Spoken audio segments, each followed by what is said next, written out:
The Democratic leader. I ask unanimous consent the quorum be dispensed with. Without objection. Mr. President, yesterday, FBI agents, at the direction of the U.S. Attorney of the Southern District of New York, seized information from President Trump's personal attorney, Michael Cohen.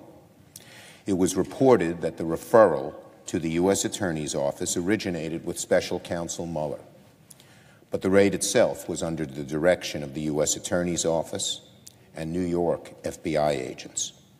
We don't know the reason for Special Counsel Mueller's referral. We do know that any referral must have been signed off by Deputy Attorney General Rod Rosenstein.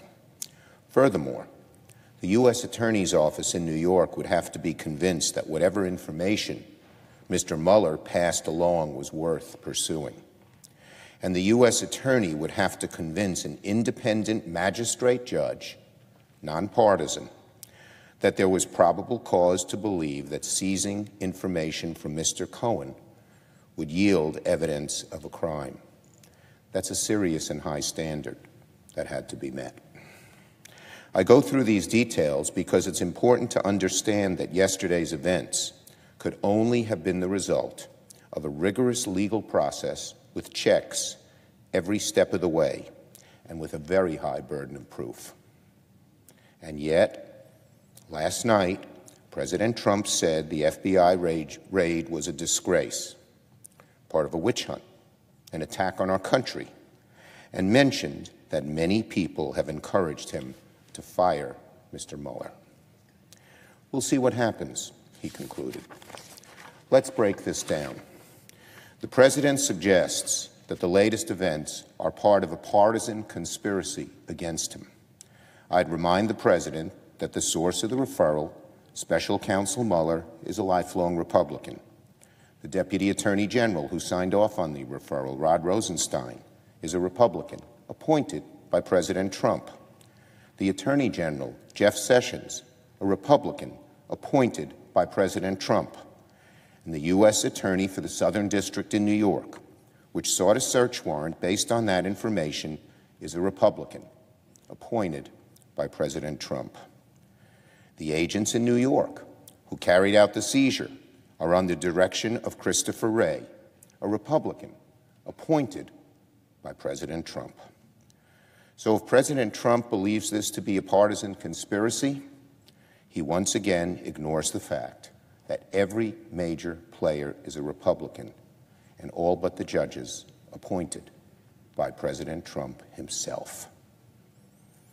But the partisan affiliation of those involved really doesn't matter. These are all law enforcement officers simply doing their job, a job enshrined by the Constitution of the United States. The President also tweeted this morning that, quote, attorney-client privilege is dead. Mr. President, attorney-client privilege is alive and well, but there's an exception when the attorney might be involved in a crime or fraud. It's well known as the crime-fraud exception. And that exception is obviously in play today. Law enforcement officers believe there's a good chance that the attorney for president committed crime or was involved in fraud, or they couldn't have gotten the okay from the magistrate to make these seizures. President Trump also said that the implication of his personal attorney for potentially serious federal crimes constitutes an attack on our country. That's what he said, an attack on our country. With due respect, President Trump, America has been around for over 2.5 centuries. An investigation of your personal attorney is not an attack on our country. The Japanese bombing Pearl Harbor was an attack on our country. 9/11 was an attack on our country. When Russia interfered with our elections, that was an attack on our country. Investigating your personal lawyer with a high standard to be met is certainly not an attack our country. It is what America has always been about and still is: rule of law. President Trump said the raid was a disgrace. I say to the President, Mr. President, you have it wrong. Interfering with the investigation would be a disgrace. Calling it an attack on our country is a disgrace. What matters is the rule of law. In this country, no man is above the law, not even the President. Mr. President, your comments were the disgrace. Now, if the President is thinking of using this raid to fire Special Counsel Mueller or otherwise interfere with the chain of command in the Russia probe, we have one simple message for him: don't even think about it. Special Counsel Mueller has uncovered a deep and detailed pattern of Russian interference in our elections. It has led to several indictments and guilty pleas. It has also led the Trump administration itself to level sanctions against Russian individuals for meddling in our elections. That is proof positive that Mueller's investigation is not a so-called witch hunt.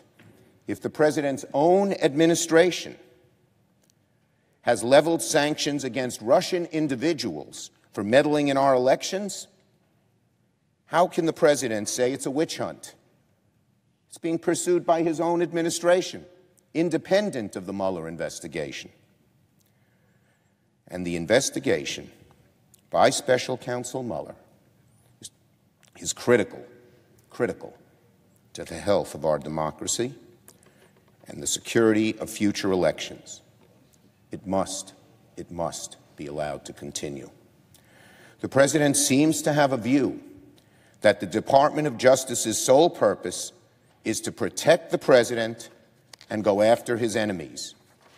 I emphatically state to the President, that is not the role of the Department of Justice.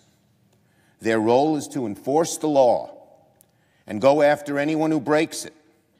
That's their role, and it is not subject to the President's political interests in any way. So, President Trump should not have any contact with the new U.S. Attorney in the Southern District, with his office, or the Department of Justice officials overseeing an investigation of Mr. Cohen. Any attempted contact by the President or the White House